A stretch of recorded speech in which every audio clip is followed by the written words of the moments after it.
दोस्तों, स्वागत है आपका वापस। आज हम मुशोकु टेंसी सीजन 3 एपिसोड 1 और एपिसोड 2 की कहानी समझने वाले हैं। इस बार दोनों एपिसोड एक साथ रिलीज हुए हैं, इसलिए हम भी दोनों को एक साथ समझेंगे। तो बिना समय बर्बाद किए कहानी शुरू करते हैं। कहानी की शुरुआत में हम एरिस और रूडियस को देखते हैं। एरिस अपने मन में सोच रही होती है, मेरे 15वें जन्मदिन पर मुझे सबसे बड़ा तोहफा रूडियस मिला, लेकिन मैं अभी वैसी नहीं बनी हूँ जैसा मैंने उससे वादा किया था। मुझमें अभी भी बहुत सारी कमियां हैं। मुझे और मजबूत बनना होगा ताकि मैं रूडियस के बराबर खड़ी हो सकूं। अभी मैं उससे बहुत कमजोर हूँ। कभी कभी तो मुझे लगता है कि मैं उसके लायक भी नहीं हूँ, क्योंकि मैं हमेशा उसी पर निर्भर रहती हूँ। इसके बाद एरिस एक चिट्ठी लिखती है, फिर वो अपने कपड़े पहनती है, अपने लंबे बाल काट देती है और बिना रूडियस को बताए वहां से चली जाती है। अब सीन बदलता है। हम घिसलैने और एरिस को देखते हैं। दोनों स्वॉर्ड मास्टर के पास पहुंचे होते हैं। आगे आपको पता चलेगा कि वे यहाँ क्यों आए हैं। कुछ देर बाद स्वॉर्ड मास्टर वहां आता है। वो घिसलैने को देखकर कहता है, अरे घिसलैने, कैसी हो? मुझे तो लगा था कि तुम अब तक मर चुकी होगी। घिसलैने सम्मान से जवाब देती है, मास्टर, मैं बिल्कुल ठीक हूँ। आप कैसे हैं? आपको देखकर बहुत खुशी हुई। स्वॉर्ड मास्टर बैठते हुए कहता है, जितना मैंने सोचा था तुम उतनी बुरी हालत में नहीं दिख रही हो। सच कहूं तो मुझे लगा था कि तुम अब इस दुनिया में नहीं होगी। फिर वो एरिस की तरफ देखकर पूछता है,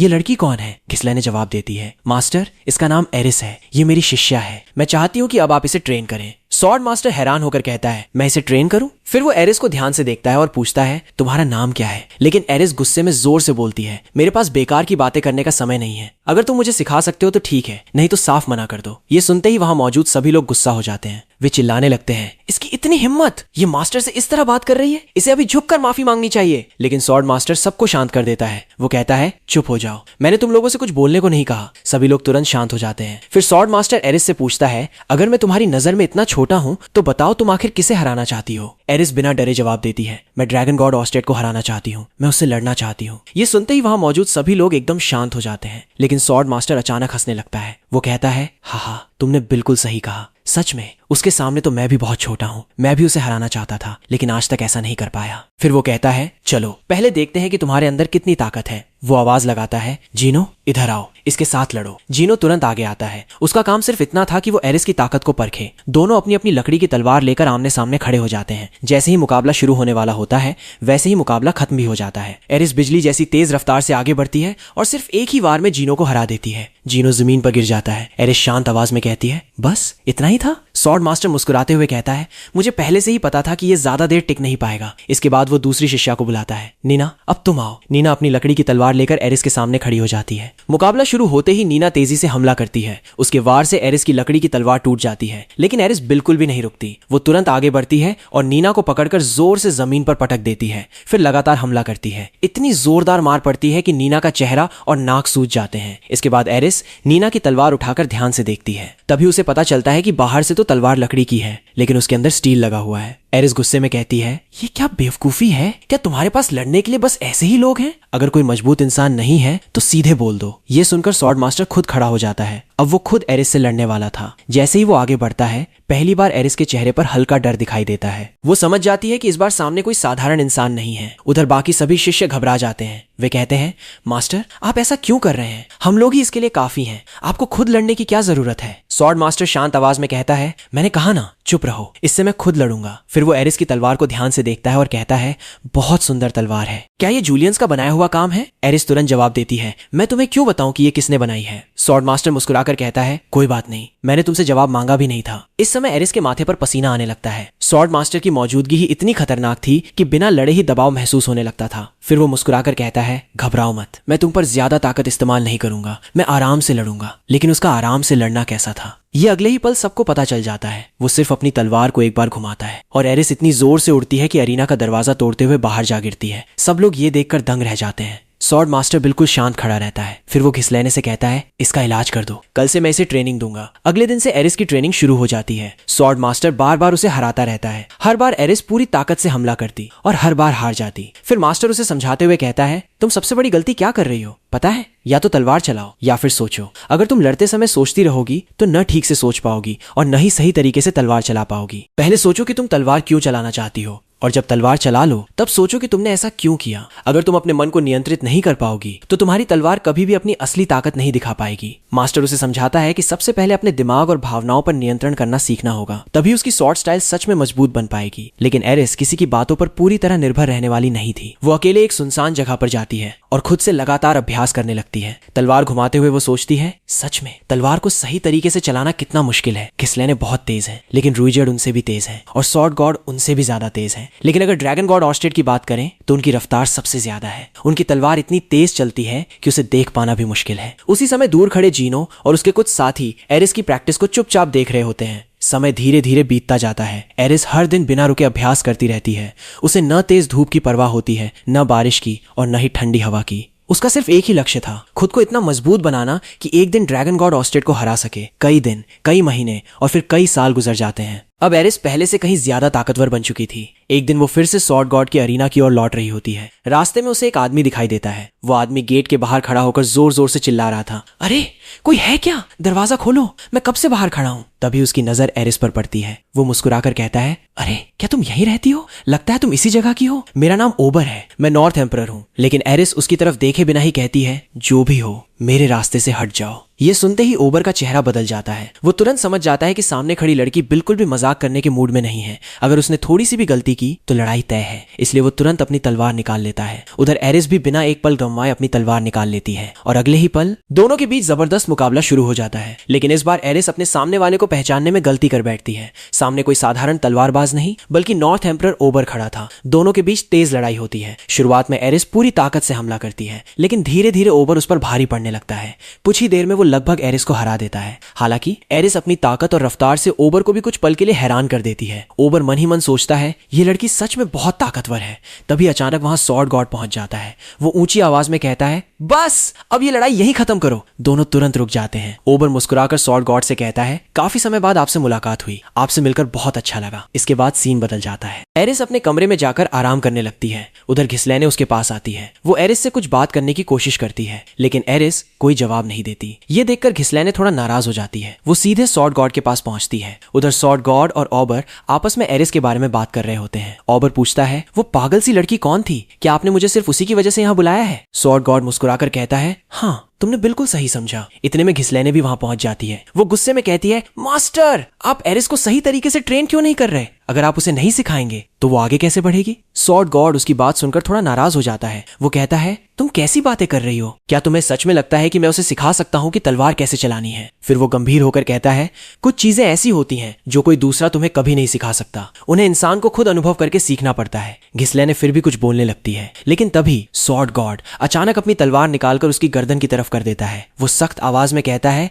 बस अब एक शब्द भी मत बोलो। घिसलैने के चेहरे पर पसीना आ जाता है। तलवार उसकी गर्दन के बिल्कुल पास थी। अगर स्वॉर्ड गॉड का हाथ थोड़ा भी हिल जाता तो उसकी जान जा सकती थी। स्वॉर्ड गॉड आगे कहता है, मुझे आज भी अफसोस है कि तुम्हारी शिक्षा पूरी नहीं हो पाई। पहले तुम एक भूखे बाघ जैसी थी, लेकिन अब तुम बिना दांत वाली बिल्ली बन गई हो। अगर तुमने पहले ही अपनी सोच बदल ली होती तो आज तक तुम स्वॉर्ड एम्परर बन चुकी होती। घिसलैने चुपचाप उसकी बातें सुनती रहती है। फिर स्वॉर्ड गॉड अपनी तलवार नीचे कर देता है और शांत आवाज में कहता है, अगर तुम किसी दिन मुझे पीछे छोड़ना चाहती हो तो सिर्फ मेहनत पर ध्यान दो। जल्दबाजी करने से कुछ नहीं होगा। फिर वो एरिस की तरफ इशारा करते हुए कहता है, लेकिन एरिस का लक्ष्य अलग है। वो ड्रैगन गॉड ऑर्स्टेड को हराना चाहती है और अगर मैं उसे सिर्फ अपनी तरह लड़ना सिखाऊंगा तो वो कभी भी ऑर्स्टेड को नहीं हरा पाएगी। स्वॉर्ड गॉड आगे कहता है, सिर्फ किसी की बातें सुनकर या उसकी नकल करके कोई इंसान अपनी मंजिल तक नहीं पहुंच सकता। अगर किसी बड़े लक्ष्य को हासिल करना है तो इंसान को अपने अनुभवों से सीखना पड़ता है। इसके बाद वो घिसलैने को असली वजह बताता है। वो सामने खड़े ओबर की तरफ इशारा करके कहता है, ये नॉर्थ एम्परर ओबर है। मैंने इसे यहाँ इसलिए बुलाया है ताकि ये एरिस को अपनी नॉर्थ गॉड स्टाइल की तकनीकें सिखा सके।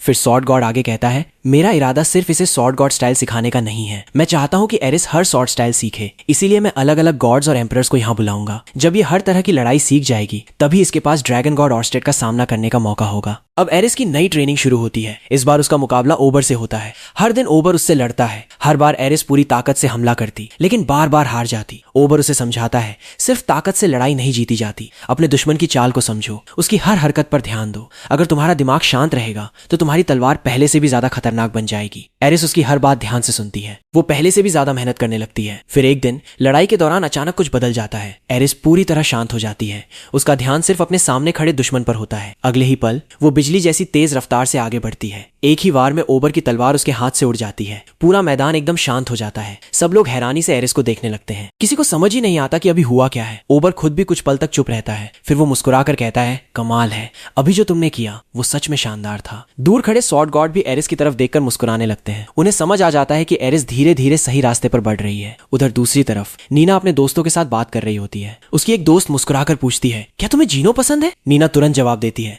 बिल्कुल नहीं, मैं उसे क्यों पसंद करूंगी। दूसरी लड़की मजाक करते हुए कहती है, तो इसका मतलब तुम अभी भी वर्जिन हो? नीना गुस्से में बोलती है, तुम लोग कैसी बेकार बातें कर रहे हो, मेरे पास और भी जरूरी काम है। उसी समय वहां से एरिस गुजर रही होती है। नीना उसे देखकर रुक जाती है। वो ताना मारते हुए कहती है, तुम चाहे जितने सपने देख लो, तुम्हें कभी किसी लड़के का प्यार नहीं मिलेगा और शायद तुम पूरी जिंदगी वर्जिन ही रह जाओगी। एरिस हल्का सा मुस्कुराती है, फिर बड़े आराम से कहती है, क्या कहा तुमने? एक बात बताओ, मैं वर्जिन नहीं हूँ। ये सुनते ही नीना की आंखें बड़ी हो जाती हैं। वो पूरी तरह चौंक जाती है। आसपास खड़े बाकी लोग भी हैरान रह जाते हैं। सब एक दूसरे को देखने लगते हैं। एक लड़की पूछती है, क्या इतनी कम उम्र में? दूसरी पूछती है, लेकिन कैसे? एरिस बिल्कुल शांत होकर जवाब देती है, जिस इंसान के साथ मैं बड़ी हुई हूँ उसी के साथ मैंने अपनी वर्जिनिटी खोई थी। सब लोग एक साथ पूछते हैं, वो कौन है? एरिस गर्व से मुस्कुराकर सिर्फ एक नाम लेती है, रूडियस। ये नाम सुनकर वहां मौजूद सभी लोग फिर से हैरान रह जाते हैं। वे सोचने लगते हैं, आखिर ये रूडियस है कौन? एरिस हर बार उसी का नाम क्यों लेती है? इतना कहकर एरिस वहां से चली जाती है। लेकिन नीना के मन में अब सिर्फ एक ही सवाल घूम रहा था, आखिर रूडियस कौन है? उसे यकीन ही नहीं हो रहा था कि एरिस जैसी ताकतवर लड़की किसी की इतनी तारीफ कर सकती है। वो खुद से कहती है, मुझे लगता है कि रूडियस नाम का कोई इंसान है ही नहीं। शायद एरिस बस झूठ बोल रही है। लेकिन उसका शक दूर करने के लिए वो खुद जांच करने निकल पड़ती है। वो अलग अलग एडवेंचरर्स और स्वॉर्ड फाइटर्स से पूछने लगती है, क्या तुम लोग किसी रूडियस को जानते हो? उसे उम्मीद थी कि सब लोग कहेंगे कि ऐसा कोई इंसान नहीं है, लेकिन हुआ बिल्कुल उल्टा। हर कोई रूडियस को जानता था। एक एडवेंचरर कहता है, अरे रूडियस तो बहुत मशहूर मेज है। दूसरा कहता है, वो बहुत ही ताकतवर एडवेंचरर भी है। तीसरा कहता है, कई बड़े स्कूल्स और ऑर्गेनाइजेशंस उसे अपने यहाँ बुलाना चाहते थे, लेकिन उसने सबके ऑफर ठुकरा दिए। ये सब सुनकर नीना पूरी तरह हैरान रह जाती है। वो सोचती है, क्या सच में ऐसा इंसान मौजूद है? फिर भी उसे पूरा भरोसा नहीं होता। इसलिए वो एक आदमी को रूडियस के बारे में और जानकारी इकट्ठा करने भेजती है। कुछ समय बाद वो आदमी लौट कर आता है। वो कहता है, मैंने पूरी जांच कर ली है, रूडियस सच में मौजूद है और लोग उसके बारे में जो कुछ कह रहे थे वो सब सच है। वो एक बहुत ही ताकतवर मेज है। अब नीना के मन में एक नया विचार आता है। वो सोचती है, अगर मैं रूडियस को हरा दूं और उसे हराकर एरिस के सामने ले आऊं तो मैं साबित कर दूंगी कि मैं उससे ज्यादा ताकतवर हूं। यही सोचकर नीना तुरंत रूडियस से मिलने निकल पड़ती है। काफी लंबा सफर तय करने के बाद वो आखिरकार उस एकेडमी में पहुंच जाती है जहां रूडियस पढ़ रहा था। लेकिन वहां पहुंचते ही वो दंग रह जाती है। एकेडमी के बाहर बहुत सारे लोग खड़े थे। सबका सिर्फ एक ही मकसद था, रूडियस को चुनौती देना। नीना हैरान होकर सोचती है, आखिर इस रूडियस में ऐसा क्या है कि हर कोई इससे लड़ना चाहता है? तभी वहां एक डीमन किंग आता है। उसका नाम बड़ी गाड़ी था। वो सीधे रूडियस को लड़ाई की चुनौती देता है। नीना ये देखकर सोचती है, अब तो रूडियस की हार पक्की है। आखिर सामने डीमन किंग बड़ी गाड़ी खड़ा है। लेकिन अगले ही पल सबकी सोच बदल जाती है। रूडियस बिना घबराए अपना मैजिक इस्तेमाल करता है। सिर्फ एक ही हमले में वो बड़ी गाड़ी को हरा देता है। पूरा मैदान एकदम शांत हो जाता है। नीना अपनी आंखों पर विश्वास नहीं कर पाती। वो सोचती है, ये कैसे हो सकता है? जिस डीमन किंग को देखकर लोग डर जाते हैं, उसे रूडियस ने एक ही वार में हरा दिया। अब उसे समझ आने लगता है कि एरिस आखिर रूडियस की इतनी इज्जत क्यों करती है। वापसी के रास्ते में नीना लगातार यही सोचती रहती है, रूडियस इतना ताकतवर है और एरिस उसी इंसान के बराबर पहुंचने की कोशिश कर रही है। ये दोनों सच में पागल हैं। सीन बदलता है। हम फिर से एरिस को देखते हैं। वो हमेशा की तरह अकेले अपनी ट्रेनिंग कर रही होती है। उसी समय नीना वहां से गुजरती है। वो कुछ देर रुककर एरिस को ध्यान से देखती है। फिर बिना कुछ कहे वो भी अपनी तलवार निकालती है और एरिस के साथ अभ्यास करना शुरू कर देती है। अब दोनों पहले की तरह दुश्मन नहीं रहे थे, बल्कि एक दूसरे के साथ मिलकर मजबूत बनने की कोशिश कर रहे थे। अगले दिन वाटर गॉड वहां पहुंचती हैं। अब एरिस की ट्रेनिंग का अगला चरण शुरू होने वाला था। स्वॉर्ड गॉड उनका स्वागत करते हैं और कहते हैं, यहां आने के लिए आपका बहुत बहुत धन्यवाद। वाटर गॉड मुस्कुराकर पूछती हैं, तो बताइए आपने मुझे यहाँ किस काम से बुलाया है? स्वॉर्ड गॉड जवाब देते हैं, मैं चाहता हूँ कि आप यहाँ एक लड़की की मदद करें। वाटर गॉड पूछती हैं, किसकी? उसी समय एरिस और नीना वहां पहुंच जाते हैं। दोनों को देखते ही वाटर गॉड और उनकी अप्रेंटिस अचानक सतर्क हो जाती हैं। वे तुरंत अपनी तलवार पकड़ लेती हैं। लेकिन वाटर गॉड अपनी अप्रेंटिस को रोकते हुए कहती हैं, शांत रहो, जल्दबाजी करने की कोई जरूरत नहीं है। इसके बाद एरिस और नीना अपना परिचय देती हैं। लेकिन एरिस का वही पुराना तेज और अक्खड़ स्वभाव अभी भी वैसा ही था। उसे देखकर वाटर गॉड मन ही मन सोचती हैं, इस लड़की के अंदर मुझे किसी जंगली जानवर जैसी भावना महसूस हो रही है। फिर स्वॉर्ड गॉड कहते हैं, मैं चाहता हूं कि आप एरिस की ओपोनेंट बने। वाटर गॉड ये सुनकर हंस पड़ती हैं। वो कहती हैं, क्या तुम इस बुढ़ापे में मेरी जान लेना चाहते हो? इतनी खतरनाक लड़की के सामने मुझे खड़ा कर रहे हो? स्वॉर्ड गॉड मुस्कुराकर कहते हैं, नहीं नहीं, ऐसी कोई बात नहीं है। असल में एरिस का सपना ड्रैगन गॉड ऑर्स्टेड को हराना है, इसीलिए मैं चाहता हूं कि आप इसकी ओपोनेंट बने, ताकि इसे आपकी वाटर गॉड स्टाइल का भी अनुभव मिल सके। वाटर गॉड कुछ देर सोचती हैं, फिर कहती हैं, ठीक है, लेकिन मैं किसी ऐसे इंसान की ओपोनेंट नहीं बन सकती जिसमें काबिलियत ही ना हो। पहले इसे मेरी अप्रेंटिस का सामना करना होगा। अगर ये उसे हरा सकी तभी मैं इसके साथ लड़ूंगी। अगले दिन मुकाबला शुरू होता है। वाटर गॉड की अप्रेंटिस पहले नीना और एरिस दोनों का सामना करती है। सबको लगता है कि एरिस आसानी से जीत जाएगी, लेकिन इस बार नतीजा बिल्कुल उल्टा निकलता है। एरिस पूरी ताकत से लड़ती है, फिर भी वो वाटर गॉड की अप्रेंटिस से हार जाती है। इसके बाद नीना की बारी आती है और सबकी हैरानी के बीच नीना उसी अप्रेंटिस को हरा देती है। ये देखकर एरिस भी चौंक जाती है। अगले दिन फिर से मुकाबला होता है, लेकिन इस बार भी वही होता है। एरिस फिर हार जाती है और नीना फिर जीत जाती है। अब नीना खुद भी उलझन में पड़ जाती है। वो कहती है, ये आखिर हो क्या रहा है? एरिस मुझे हरा देती है, मैं वाटर गॉड की अप्रेंटिस को हरा देती हूँ, लेकिन एरिस उसे नहीं हरा पाती और वो मुझे भी नहीं हरा पाती। ये कैसा चक्र है? इसका कोई तो कारण होगा। इसके बाद तीनों तय करती हैं कि इस बारे में आराम से बात करनी चाहिए। वे एक शांत जगह पे जाती हैं। वे नीना के कमरे में बैठकर पूरी बात करने लगती हैं। सबसे पहले नीना एरिस से कहती है, अगर तुम्हें वाटर गॉड की अप्रेंटिस को हराना है तो सबसे पहले अपने मन को पूरी तरह शांत करना होगा। तुम्हें अपने ओपोनेंट की हर हरकत को महसूस करना होगा। उसके बाद सही समय पर हमला करना होगा। एरिस सिर खुजाते हुए कहती है, मुझे तुम्हारी बात बिल्कुल समझ नहीं आ रही, मैं तो ऐसा कुछ नहीं करती। नीना हैरान होकर पूछती है, तो फिर तुम लड़ती कैसे हो? एरिस जवाब देती है, मैं अपने ओपोनेंट के सामने ऐसा एहसास करवाती हूँ जैसे मैं अभी हमला करने वाली हूँ। जब वो मेरी चाल देखकर प्रतिक्रिया देता है तभी मैं उसी पल असली हमला कर देती हूँ। ये सुनते ही नीना और वाटर गॉड की अप्रेंटिस दोनों हैरान रह जाती हैं। वे एक दूसरे को देखकर कहती हैं, क्या तुम सच में ऐसा कर सकती हो? एरिस बिल्कुल सामान्य तरीके से कहती है, हाँ, मैं हमेशा ऐसे ही लड़ती हूँ। अब एरिस नीना से कहती है, तुमने जो कुछ समझाया उसमें से मुझे कुछ भी समझ नहीं आया। ये सुनकर नीना हल्का सा मुस्कुरा देती है। वो कहती है, कोई बात नहीं, हर इंसान का लड़ने का तरीका अलग होता है। इसी दौरान एरिस की नजर नीना के कोट पर पड़ती है। वो पूछती है, ये कोट बहुत अच्छा है, क्या तुम मुझे भी ऐसा कोट दे सकती हो? नीना हंसते हुए जवाब देती है, अगर तुम्हें ये कोट चाहिए तो तुम्हें खुद इसे कमाना होगा।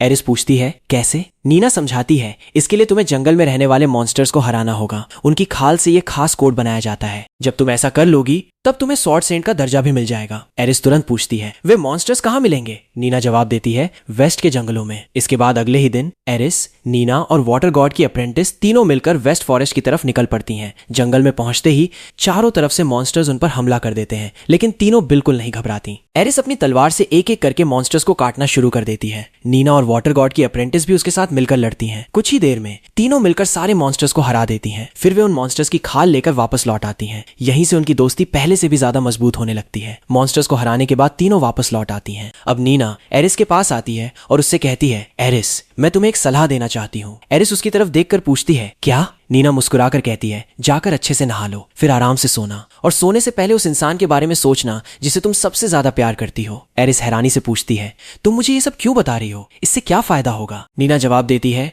इससे तुम्हारा मन शांत होगा, तुम्हारा कंसंट्रेशन और भी बेहतर हो जाएगा, और शायद इससे तुम्हें वाटर गॉड की अप्रेंटिस को हराने में मदद मिले। फिर नीना हंसते हुए एक और बात कहती है, और हाँ, अगर तुम ऐसे ही बदबू करती रही तो कहीं रूडियस तुम्हें छोड़कर न चला जाए। ये सुनकर एरिस तुरंत खुद को सूंघती है। तब उसे एहसास होता है कि सच में उसके शरीर से काफी बदबू आ रही है। वो बिना कुछ बोले तुरंत नहाने चली जाती है। अगले दिन फिर से मुकाबला शुरू होता है। इस बार एरिस पहले से बिल्कुल अलग दिखाई देती है। उसका मन पूरी तरह शांत था। जैसे ही लड़ाई शुरू होती है, वाटर गॉड की अप्रेंटिस हमला करने आगे बढ़ती है, लेकिन उसी पल एरिस बिजली जैसी तेज रफ्तार से आगे बढ़ती है। सिर्फ एक ही वार में वो वाटर गॉड की अप्रेंटिस को हरा देती है। पूरा मैदान तालियों और हैरानी से गूंज उठता है। एरिस के चेहरे पर खुशी साफ दिखाई दे रही थी। आखिरकार उसने अपनी पिछली हार का बदला ले लिया था। दूसरी तरफ स्वॉर्ड गॉड, वाटर गॉड, घिसलैन और ओबर आपस में बात कर रहे होते हैं। वाटर गॉड मुस्कुराकर कहती हैं, लगता है हमारी योजना सफल हो रही है। ये तीनों बच्चे पहले से काफी ज्यादा मजबूत हो गए हैं। ओबर भी सिर हिलाकर कहता है, हाँ, इन तीनों ने बहुत अच्छी प्रगति की है। एक दूसरे के साथ लड़ने से इन्हें अलग अलग स्वॉर्ड स्टाइल्स को समझने का मौका मिला है। स्वॉर्ड गॉड भी संतुष्ट दिखाई देते हैं। उन्हें यकीन हो जाता है कि एरिस अब पहले से कहीं ज्यादा ताकतवर बन चुकी है। उधर एरिस बहुत खुश थी। उसे आखिरकार अपना नया कोट भी मिल चुका था,